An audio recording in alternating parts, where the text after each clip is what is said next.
அஸ்ஸலாமுஅலைக்கும். Welcome back to Rehana kitchen. எல்லாரும் எப்படி இருக்கீங்க? நல்லா இருக்கீங்களா? இங்கே நாங்கள் எல்லாரும் சூப்பராக இருக்கோம், அல்ஹம்துலில்லாஹ். இன்றைக்கி வந்து ஒரு vlog வீடியோ தான் பார்க்க போகிறோம். வீடியோ உங்களுக்கு பிடிச்சிருக்கு, நம்ம சேனல் உங்களுக்கு பிடிச்சிருக்கு, சப்போர்ட் பண்ணும் அப்படின்னு நினச்சிங்கன்னா மறந்துடாமல் எல்லாருமே லைக் பண்ணுங்கள், கமெண்ட் பண்ணுங்கள், ஷேர் பண்ணுங்கள். நம்ம சேனலை சப்ஸ்கிரைப் பண்ணாமல் இருந்தீங்கன்னா சப்ஸ்கிரைப் பண்ணிவிடுங்க. இந்த வீடியோ கொஞ்ச நாளைக்கு முன்னாடி எடுத்தது, அதாவது வாஷிங் மிஷின்லாம் வாங்கணும் இல்லையா, அந்த டைமில் எடுத்தது. ஒரு ஃப்ரைடே அன்னைக்கு தான் நான் எடுத்திருந்தேன். ஃப்ரைடே அப்படின்னாலே நம்ம எல்லாருமே ஸ்பெஷலாக சமைப்போம் இல்லையா, ஸோ என்னோட ஸ்பெஷல் சமையலையும் நான் ஸ்டார்ட் பண்ணிட்டேன். மார்னிங் பசியார செய்யும் போது மதியானத்துக்கான சமையலையும் ஸ்டார்ட் பண்ணிட்டேன். இன்றைக்கி பிரேக்ஃபாஸ்ட் எல்லாருக்குமே தோசை தான். தோசை சுடும் போது இன்னொரு அடுப்பில் தாளிச்சாவுக்காக மட்டனையும் பருப்பையும் வேக வச்சு ஒரு பாத்திரத்துக்கு மாற்றிட்டேன். அதே குக்கர்லேயே பீப் வந்து நல்லா க்ளீன் பண்ணிவிட்டு தேவையான அளவுக்கு எடுத்துகிட்டு அதில் கொஞ்சம் இஞ்சி பூண்டு பேஸ்ட்டு, மஞ்சத்தூள், உப்பு போட்டு ஒரு 4-5 விசிலுக்கு வேக வைக்க போகிறேன். தாளிச்சா கூட தொட்டு சாப்பிட்றதுக்காக பீப் வந்து கொஞ்சம் கெட்டியாக சாப்பீஸ் மாதிரி வைக்க போகிறேன். அதனால் வேக வச்சு எடுத்து வச்சுட்டேன். அதே அடுப்புலேயே பார்த்தீங்கன்னா தாளிச்சாவுக்கு இப்போ கொஞ்சம் வெங்காயம், பட்டை, கிராம்பெலாம் போட்டு தாளிச்சிட்ருக்கேன். வேக வச்சுருந்த பீப்பை வேறு பாத்திரத்துக்கு மாற்றிட்டு அதுக்கு தேவையான மசாலா, வெங்காயம், மல்லிக்கீரை இதெல்லாம் சேர்த்து ஸ்டவ் வந்து சிம்மில் வச்சுருக்கிறேன். நல்லா கலந்து விட்டுட்டு மூடி போட்டு வேக வச்சிடலாம். இது நல்லா வெந்து பாதி அளவுக்கு தண்ணியெல்லாம் வற்றி நல்லா சுண்டி வரட்டும். அதுக்கப்புறமா கொஞ்சமாக தேவையான அளவுக்கு எண்ணெய் சேர்த்துக்கணும். அடுத்து இப்போ நம்ம ஒரு கிஃப்ட்டை ஓப்பன் பண்ணி பார்க்க போகிறோம். இந்த வருஷம் வெட்டிங் டேக்கு என்னோடய அம்மா வாங்கி கொடுத்தது. நான் தான் இது வேணும் அப்படின்னு சொல்லி கேட்டிருந்தேன். இது என்னங்கிறது உங்கள் எல்லாருக்கும் தெரியும், சொல்ல தேவையில்லை. இருந்தாலும் வந்து வீடியோக்காக சொல்லணும் இல்லையா, அதனால் சொல்கிறேன். சோறு ஆக்கிறதுக்கான சில்வர் பானை தான். அதுக்கேற்ற மாதிரி கரெக்டான ஒரு மூடியும் சேர்த்தே செட்டாக வாங்கி கொடுத்துட்டா நல்லா கனமாகவே இருக்கும். இது வந்து இந்த பானை பார்த்திங்கன்னா ரொம்ப பெருசாக இருக்குது. நான் வந்து ஆல்ரெடி ஒரு குட்டி பானை வச்சுருக்கேன், அதோடு கொஞ்சம் பெருசாக இருந்தால் போதும் அப்படின்னு சொல்லியிருந்தேன். ஆனால் இது ரொம்ப பெருசாக இருக்குது. இது எத்தனாவது வருஷம் வெட்டிங் டேங்கிறத இந்த பாத்திரத்திலே எழுதியே வாங்கிட்டு வந்துட்டா நம்ம எப்போ இந்த பாத்திரத்தை எடுத்து பார்த்தாலும் நல்ல ஒரு கோல்டன் மெமரியாக இருக்கும். இப்போ வந்து புது பாத்திரத்தை அப்படியே நம்ம சும்மா வாஷ் பண்ணிவிட்டு சமைக்கக்கூடாதுன்னு சொல்லிட்டு நல்லா வாஷ் பண்ணி காய வச்சுட்டு அதுக்கப்புறம் கொஞ்சம் தண்ணி ஊற்றி சூடு பண்ணிகிட்ருக்கிறேன். தண்ணி நல்லா சூடு வந்ததுக்கப்புறமா அதை அப்படியே கீழே ஊற்றிட்டு அதில் நம்ம வந்து சமைக்க போகிறோம். அம்மா சொல்லிட்டு போயிருந்தா இதை ஃபஸ்ட்டு சமைக்கும் போது ஏதாவது ஸ்பெஷலாக சமைச்சிக்கோ அப்படின்னு சொல்லிட்டு இன்றைக்கி நம்ம வந்து தாளிச்சா சோறு தான் ஸ்டாண்டர்டா. இந்த மாடல் ஒரிஜினல் சொன்னா 2000 ரூபாய் வரும். இதுல என்ன மெட்டீரியல் இரும்பு தான். 2000 எப்படி தனித்தனி கார் மாதிரி இருக்குமா இல்ல 4 புஷ் இருக்கும். இதே ஐஏபி பிராண்டு தான், வேற எதுவும் வராது. எல்லாமே சர்வீஸ் சென்டர் மூலமாக தான் கிடைக்கும். வெளில வாங்கினா லோக்கல் சென்டர் தான் விற்கும். 1500 வாஷிங் மிஷின் வாங்கியிருக்கோம் அப்படின்னு சொன்னேன் இல்லையா, அதுக்கு டெமோ காட்டுறதுக்கு கரெக்டாக இன்றைக்கி வந்துட்டாங்க. கொஞ்சம் டென்ஷனாக தான் இருந்துச்சு, ஏன்னா சமையலையும் கவனிக்கணும், அதே டைமில் டெமோ காட்டுறதையும் கவனிக்கணும் இல்லையா, அதனால் கொஞ்சம் டென்ஷனாகவே நான் சமைச்சிட்டு இருந்தேன். இப்போ சோறு ஆக்கிறதுக்காக வெங்காயம், இஞ்சி பூண்டு பேஸ்ட்லாம் போட்டு தாளிச்சிட்டு இருக்கிறேன். நம்ம சேனலில் பார்த்தீங்கன்னா எக்கச்சக்கமான சமையல் வீடியோஸ் இருக்குது. ஸோ உங்களுக்கு தேவைப்பட்டுச்சு அப்படின்னாக்கா கண்டிப்பாக போய் செக் பண்ணி பாருங்கள். பாரம்பரியமான சமையல் நிறைய நான் வந்து ஷேர் பண்ணியிருக்கிறேன். நம்மளோட சேனலே சமையலுக்காக ஸ்டார்ட் பண்ணது தான், ஆனால் நாள் போக போக அப்படியே எல்லாமே மாறி போயிடுச்சு. அதாவது சமையல் வந்து இப்போல்லாம் யாருமே விரும்பி பார்க்குறதில்ல. நானும் திரும்ப திரும்ப சமையல் போட்டு பார்த்தேன். நீங்கள் நம்ம சேனலில் போயிட்டு பார்த்தாலே தெரியும். ஆனால் யாருமே வந்து சமையல் பார்க்க மாட்டீங்க. அதாவது vlog வீடியோ பார்க்குற அளவுக்கு கூட சமையல் யாரும் பார்க்குறதில்ல. அதனால தான் நான் வந்து இப்போலாம் vlog தான் நான் வந்து அதிகமாக ஷேர் பண்ணுறேன். இன்றைக்கி மோஸ்ட்லி பார்த்தீங்கன்னா சமையல் அந்த மாதிரி தான் இருக்கும். இப்போ புதுசாக நம்மளோட சேனலுக்கு நிறைய சப்ஸ்கிரைபர்ஸ்லாம் வந்திருப்பீங்க, அவங்களுக்காக நான் சொல்கிறேன். நம்மளோட சேனலில் பாரம்பரியமான சமையல்ஸ் வந்து நிறைய இருக்கும். அதாவது பணியாரம் ரெசிபீஸ்லாம் இருக்கும், அதுக்கப்புறம் சாப்பாடு ரெசிபீஸ்லாம் இருக்கும். உங்களுக்கு ஏதாவது தேவைப்பட்டுச்சு அப்படின்னா கண்டிப்பாக போய் செக் பண்ணி பாருங்கள். இப்போ தாளிச்சா சோறு ரெடி ஆகிடுச்சு. நல்லா கலந்து விட்டுட்டு தம்மில் போட போகிறேன். சோறு வந்து ரொம்ப கம்மியாக இருக்கிற மாதிரி இருக்குது இந்த பாத்திரத்தில் ஆக்கும் போது. நான் வந்து எப்போதும் ஆக்குற மாதிரி தான் ஆக்கியிருக்கிறேன். ஆனால் பார்த்தீங்கன்னா இது ரொம்ப பெரிய பாத்திரமாக இருக்கிறதுனால கம்மியாக தெரியுது. பக்கத்தில் பார்த்தீங்கன்னா நம்ம பீப் வந்து சாப்பீஸ் மாதிரி வைக்க போகிறேன்னு சொன்னேன் இல்லையா, அதுவும் ரெடி ஆகிடுச்சு. இப்போ தம்மில் போட்டுடலாம். அடுத்து தாளிச்சாவும் ரெடி ஆகிடுச்சு. ஆல்மோஸ்ட் பார்த்தீங்கன்னா சமையல் எல்லாத்தையுமே ஃபினிஷ் பண்ணிட்டேன்.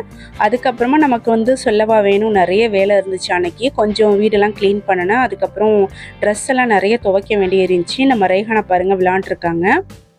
பாயெல்லாம் கொஞ்சம் துவைச்சி போட வேண்டிய இருந்துச்சு, அதெல்லாம் துவைச்சி காய வச்சுட்டு கையால் நம்ம வாஷ் பண்ணுறதுக்கு நிறைய ட்ரெஸ் இருந்துச்சு, அதெல்லாம் கொஞ்சம் கொஞ்சமாக வாஷ் பண்ணி போட்டுட்டு இருந்தேன். வாஷிங் மிஷின் இருந்தாலுமே நம்ம வந்து அதில் எல்லா ட்ரெஸ்ஸுமே போட்டு வாஷ் பண்ண முடியாது. ஸ்டோன் ஒர்க் பண்ணதெல்லாம் நம்ம கையால் தான் வாஷ் பண்ணணும்.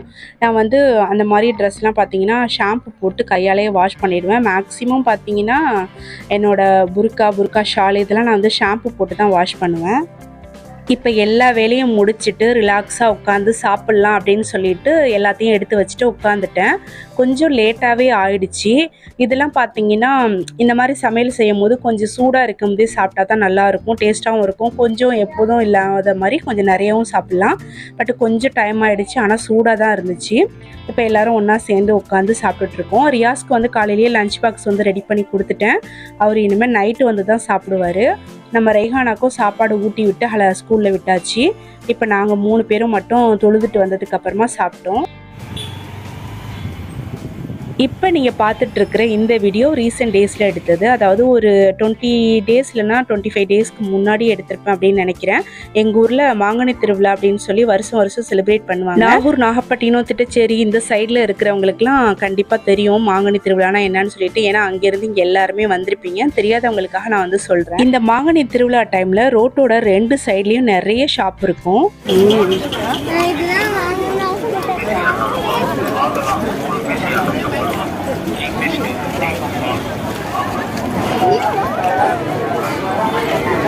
இந்த ரோட்டில் ஆரம்பித்து அந்த ரோட்டோட எண்டு வரைக்கும் நிறைய ஷாப்பு வந்து போட்டிருப்பாங்க. நிறைய குட்டி குட்டி ஷாப்பு, பெரிய ஷாப்லாம் இருக்கும். இப்போ நாங்கள் ஒரு ஷாப்புக்கு போனோம். இங்கே 10 ரூபாலேருந்து 200 ரூபா வரைக்கும் நிறைய திங்ஸ் வச்சுருந்தாங்க. இது ஒன்று எடுத்துக்க ஆஃபியே, இது ஒன்று எடுத்துக்க. இங்கே இருக்கிற ஷாப்லேயே 10 ரூபா பொருள்லாம் இருக்கும் இல்லையா, அந்த ஷாப்பில் தான் எப்போவுமே கூட்டம் வந்து ரொம்ப அதிகமாக இருக்கும். ஏன்னா நிறைய யூஸ்ஃபுல்லான திங்ஸும் இருக்கும், ரேட்டும் கம்மியாக இருக்கும். ரொம்ப வருஷமாக 10 ரூபா அப்படின்னு தான் போட்டுட்டு இருந்தாங்க. பட் வந்து போன வருஷத்துலேருந்து ரேட் அதிகமாகிடுச்சுன்னு நினைக்கிறேன். போன வருஷம் எவ்வளோ ரேட்டுன்னு தெரியல. இந்த வருஷம் வந்து பார்த்தீங்கன்னா 10 ரூபா பொருள் எல்லாமே 15 ரூபா 20 ரூபா அந்த மாதிரி போட்டிருந்தாங்க. பட் வந்து நிறைய யூஸ்ஃபுல்லான திங்ஸ் தான் இருந்துச்சு. நானும் ஒரு 2-3 திங்ஸ்லாம் வாங்கினேன். செராமிக் பொருள்னால எனக்கு எப்போவுமே ரொம்ப பிடிக்கும். அதுலேயும் குட்டி குட்டி பொருள்லாம் பார்த்தா ரொம்ப ஆசையாக இருக்கும் வாங்கணுன்ட்டு. நிறைய அழகழகான திங்ஸ்லாம் இருந்துச்சு. இதெல்லாம் எவ்வளோ ரேட்டு? இப்போ நீங்கள் பார்த்துட்டு இருக்க இந்த பொருள் எல்லாமே 15 ரூபா ஷாப்பில் தான் இருக்குது. இந்த மாதிரி நிறைய ஷாப் இருந்துச்சு. ஒரு ஷாப்பாக போய் பார்த்துட்டு 1-2 திங்ஸ்லாம் வாங்கிட்டு அதுக்கப்புறம் லெமன் ஜூஸ் குடிக்கலான்னு சொல்லிட்டு ஹாஜா சொன்னார்.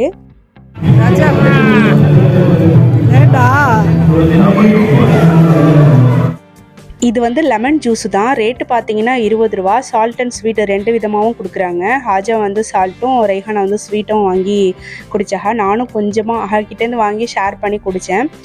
நான் வேணான்னு சொல்லிட்டேன், எனக்கு தனியாக வேணாம் அப்படின்னு சொல்லிட்டேன். அதனால் கொஞ்சம் நான் ஷேர் பண்ணி குடித்தேன். இந்த ஷாப்பில் கிச்சனுக்கு தேவையான இரும்பு பாத்திரம், அருவா, ரோமனை, கத்தி, அப்புறம் தேங்காய் உரிக்கிற பாறை, இந்த மாதிரி நிறைய பொருள் வச்சுருந்தாங்க. நம்ம ரெய்ஹானா பார்த்தீங்கன்னா அங்கே இருக்கிற எல்லா ஷாப்லேயும் எல்லா பொருளையும் வாங்கினா கூட பத்தாதுங்கிற மாதிரி எல்லா ஷாப்லேயும் அது வேணும் இது வேணும்னு கேட்டுகிட்டே இருந்தாங்க. நமக்கு தேவைன்னா தானே வாங்க முடியும். அதுவும் இல்லாமல் இப்போவாச்சும் நான் வந்து அதாவது ரெய்ஹானாவுக்காச்சும் நிறைய பொருளெல்லாம் வாங்கிடுறேன், இந்த ஃபேன்சி ஐட்டம்லாம். பட் எனக்கு வாங்குகிற டைம்லலாம் பார்த்தீங்கன்னா அவ்வளோவா வாங்க மாட்டேன். 30 ரூபாவா? ஒன்று போட சொல்லு எனக்கு.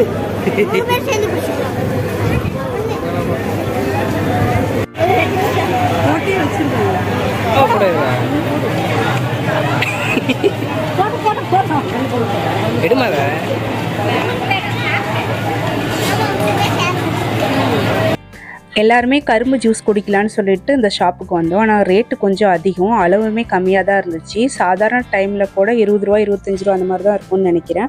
இப்போ வந்து 30 ரூபா அப்படின்னு சொன்னாங்க. அதனால் ஒன்று மட்டும் வாங்கி நானும் ரெய்ஹானாவும் ஷேர் பண்ணிக்கிட்டோம். ஹாஜா வேணாம் அப்படின்னு சொல்லிட்டாரு.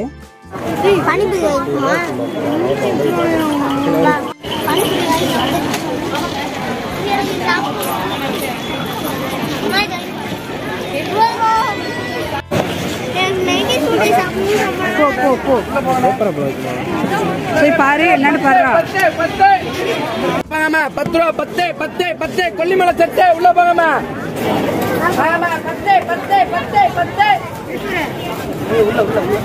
இங்கே இருக்கிற எல்லா பொருளுமே 10 ரூபான்னு தான் போட்டிருந்தாங்க. அதான் கிளம்ப வேண்டியதுதான். நான் சின்ன பிள்ளையாக இருக்கும்போது என்னென்ன ஸ்நாக்ஸ்லாம் இருந்துச்சோ அதில் ஓரளவுக்கு எல்லா திங்ஸுமே இந்த ஷாப்பில் இருந்துச்சு. ரேட்டுமே கம்மி அப்படிங்கிறதுனால நிறைய ஸ்நாக்ஸ்லாம் வாங்கினோம். இதுக்கான செப்பரேட் வீடியோ நம்மளோட ரெய்ஹானா சேனலில் இருக்குது. அதுக்காக தனியாக சேனல் இருக்கு இல்லையா, அதில் இருக்குது. மாங்கனி ஷாப்லேருந்து ஸ்ட்ரெயிட்டாக எங்கே போகணுன்னு பார்த்தீங்கன்னா என்னோட சப்ஸ்கிரைபரான ஃப்ரெண்டு வீட்டுக்கு தான் போயிருந்தேன். இவ வந்து சிங்கப்பூர்லேருந்து வந்திருக்கிறா. ஒரு 10 days தான் லீவில் வந்திருந்தா. நம்ம வீட்டுக்கு வரதா சொல்லியிருந்தா, பட் அவளால் வர முடியல, டைம் இல்லைங்கிறதுனால நீங்கள் வாங்க வீட்டுக்கு அப்படின்னு சொல்லியிருந்தா. அதனால் அங்கே போயிட்டு நம்ம ரெய்ஹானாக்கு வந்து கொஞ்சம் சாக்லேட்ஸ் எல்லாம் கொடுத்தா. அதெல்லாம் வாங்கிட்டு இப்போ வீட்டுக்கு வந்தாச்சு. கூடவே கோடாலி தைலமும் கொடுத்துருந்தா.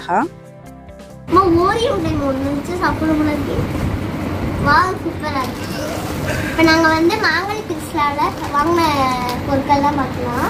மாங்கனி திருசாலை அதை நவுத்து இதை காட்டுங்க. இப்போ என்னோட சேனலுக்கு எடுத்துகிட்டு இருக்கேன், காட்டு. ரெய்ஹானா எப்படா வீட்டுக்கு போய் இதெல்லாம் ஓப்பன் பண்ணி பார்ப்போன்னு சொல்லி ரொம்ப ஆர்வமாக இருந்தா. சின்ன பிள்ளைனா அப்படி தானே, நம்மளும் அப்படி தான் இருந்திருப்போம். ஹாய், நான் வந்து 90s கிட்ஸ் மிட்டாய் தான் வாங்கியிருந்தேன். இது ஒவ்வொரு ரேட்டுமே 10 ரூபா தான், 2 பீஸ் தான். வாங்க எல்லாத்தையும் பார்க்கலாம். ஃபஸ்ட்டு வந்து பேப்பர் அப்பளம். மாங்கனி ஷாப்பில் என்னென்ன ஸ்நாக்ஸ்லாம் வாங்கிட்டு வந்திருக்கேன்னு சொல்லி பார்க்கலாம். இந்த பேப்பர் அப்பளம், அப்புறம் மம்மி டாடி மிட்டாய், அதுக்கப்புறம் மாங்காய் பாரு, பொரி உருண்டை, இந்த மாதிரி நிறைய ஸ்நாக்ஸ்லாம் வாங்கிட்டு வந்தோம்.